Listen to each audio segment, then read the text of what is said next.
está conosco hoje no Jornal Litoral a Darlene Gomes. Nós convidamos ela para trazer um pouco da sua experiência ao programa.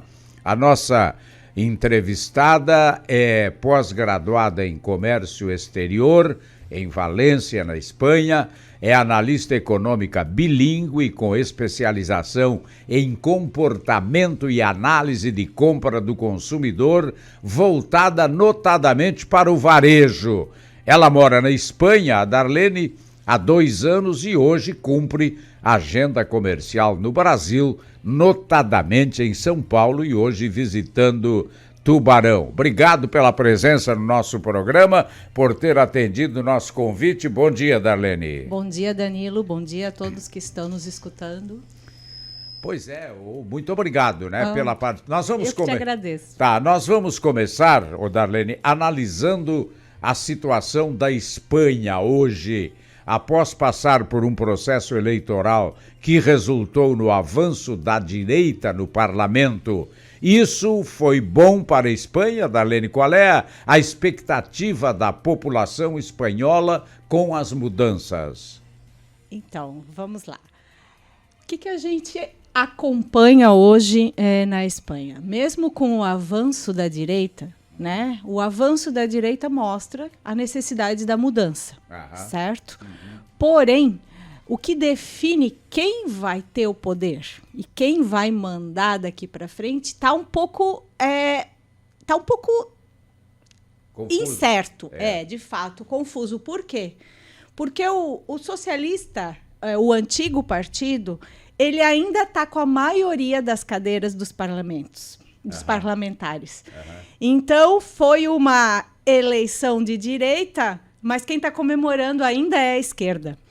Então, para que a direita consiga, de fato, ter o poder e assumir a nova filosofia que eles querem implantar, eles têm que fazer alianças com as outras 33 cadeiras que sobraram, as outras 36 cadeiras que estão divididas entre os partidos menores e partidos mais conservadores, não tão de direita, partidos mais radicais.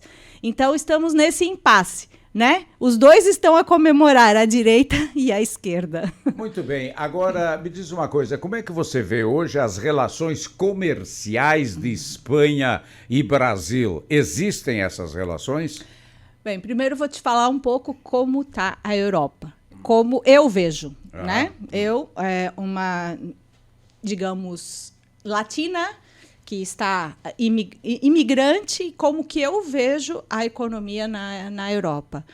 Eu vejo a Espanha, ao contrário do que é dito, né, e sentido na prática, eu vejo a Espanha, ela está com uma inflação na casa de 1,9%, 2%, né, foi medida em 2022, menor que a França, menor que a inflação da Itália e menor que a inflação da Alemanha, né?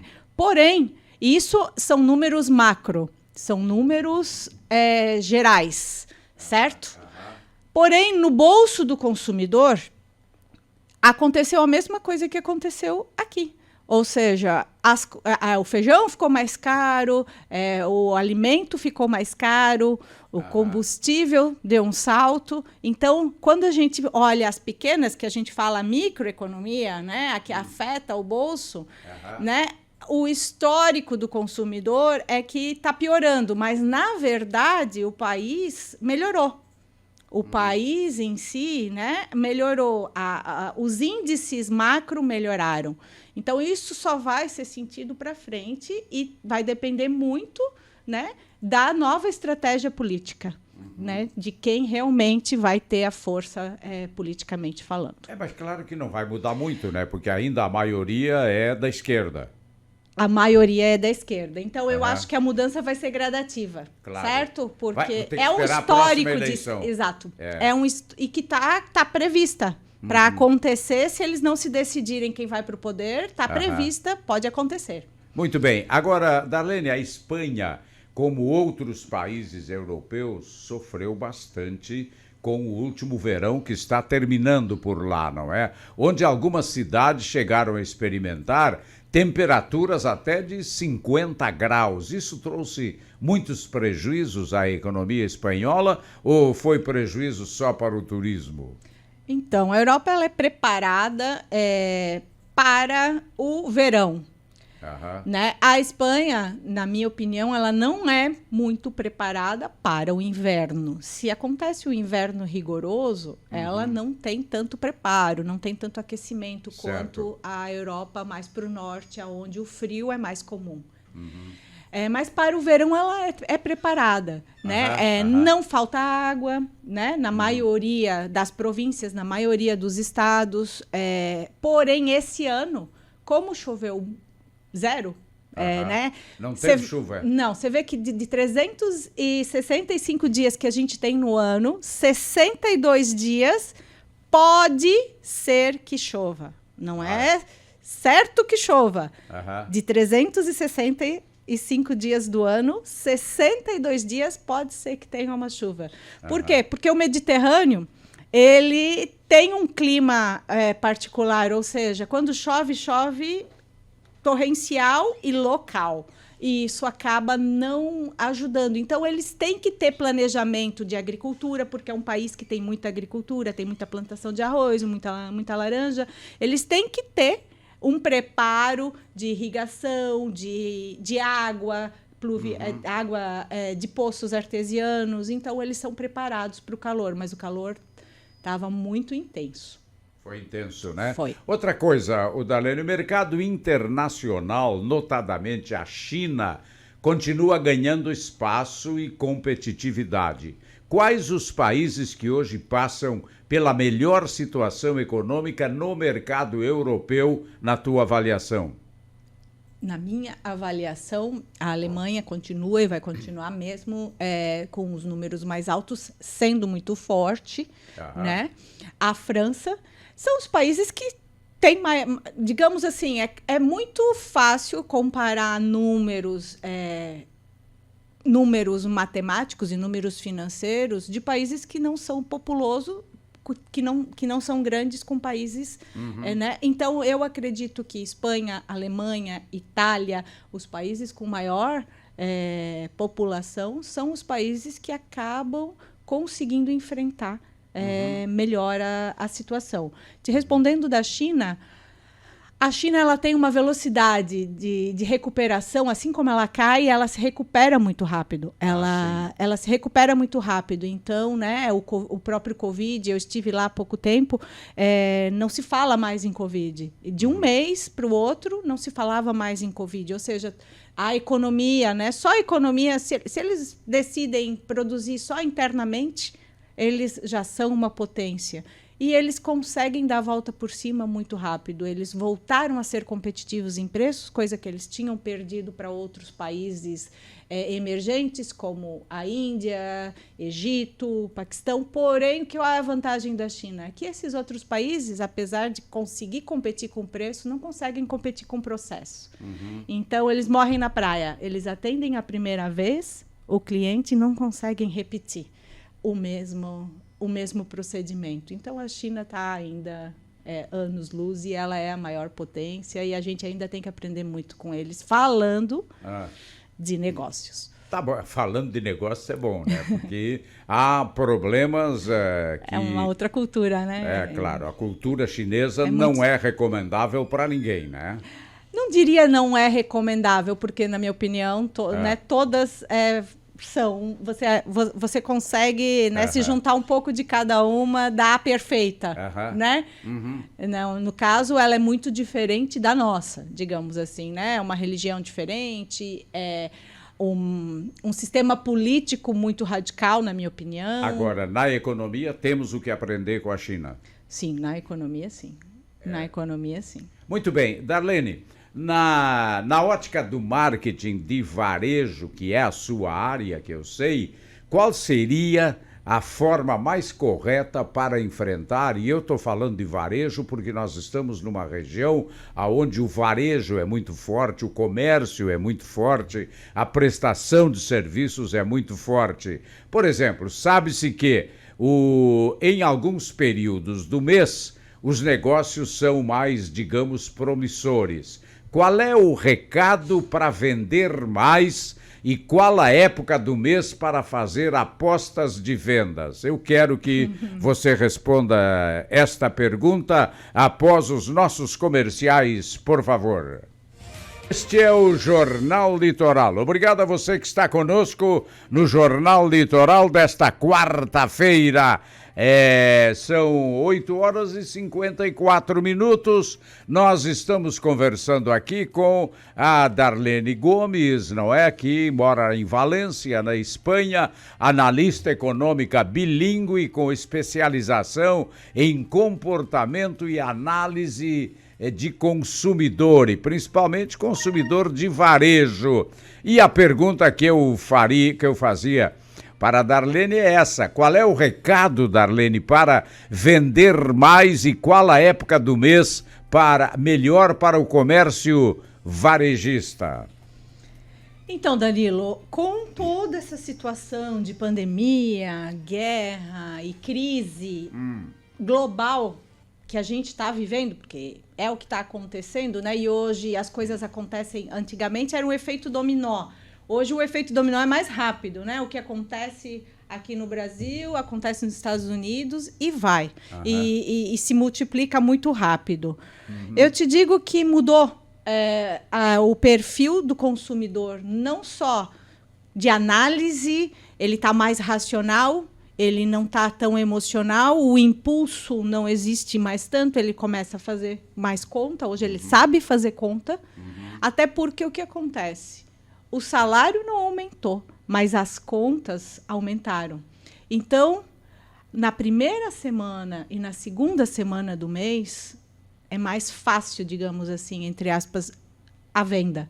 Agora, o grande desafio, né, fica a dica de como fazer para esticar esse dinheiro do consumidor para que ele continue a gastar na segunda e na terceira semana. Então, as ações de marketing, as promoções, a fidelização, né, o parcelamento, a promoção de um produto muito específico, né, é a chave.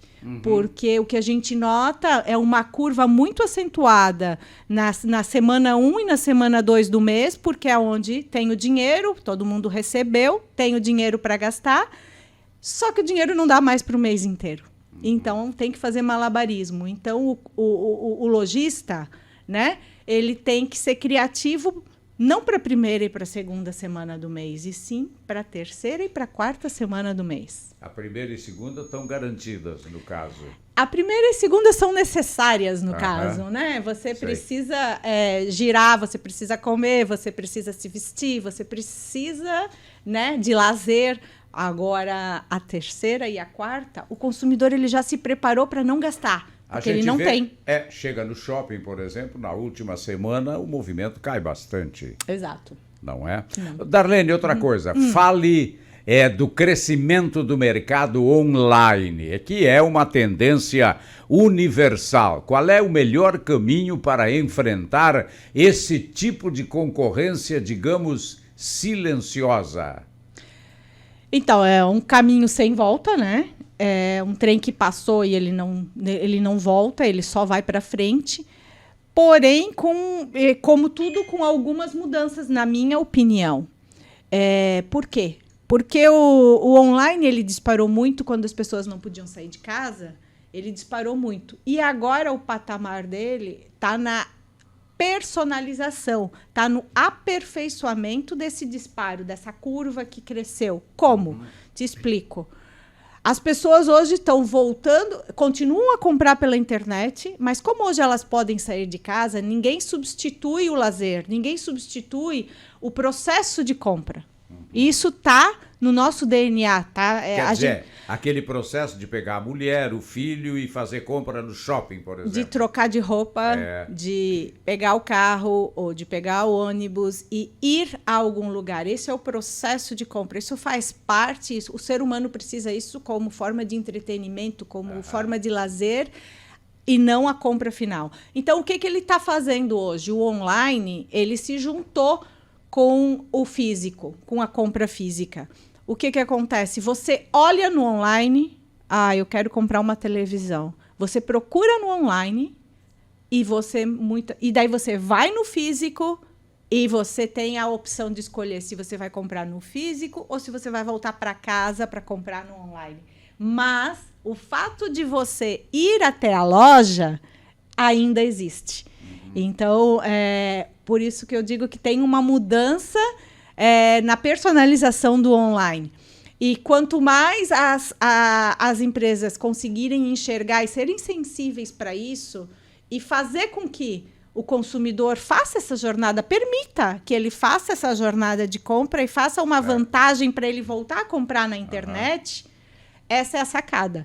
É o comércio online fazer a volta, fazer o ciclo e terminar o ciclo na compra na internet. Isso é possível, né? Através de estratégias de marketing e de desejo. Muito bem. Darlene, para encerrar, qual é a visão que a Europa tem hoje do Brasil e o seu processo econômico, político e industrial? Em relação ao Brasil, bem, o custo Brasil, o real para o euro é 5 vezes, né? 5 vezes e meia. Então, assim, o custo... E daí isso dá uma miopia. Pensa assim, poxa, então vamos levar as marcas brasileiras para a Europa, porque são 5 vezes, né, mais barato. Certo. Porém, essa é uma grande miopia. Por quê? Porque o custo Brasil de industrialização, de produção, a gente não consegue vencer ainda. Esse custo Brasil, ele não é competitivo, certo? Mesmo tendo 5 vezes de diferença de uma moeda para outra, do real para o euro, 5 vezes e meia, né? Nosso produto ainda fica muito caro. As portas são abertas. O Brasil é muito bem visto na Europa, né? A gente tem nossos primos irmãos lá, Portugal, que é a porta da Europa para tudo. Porém, quando eles querem comprar, a Europa quer comprar do Brasil. Tem produtos interessantes que só nós temos. Porém, quando eles fazem a conta, a gente ainda não é viável economicamente. É uma pena. Muito bem. Obrigado, bom dia, obrigado pela entrevista. Bom retorno para a Espanha, tá? Eu que agradeço. Um abraço a todos. Conversei com a Darlene Gomes. 9h01 em Santa Catarina. Vamos fazer um intervalo comercial e eu retorno em seguida.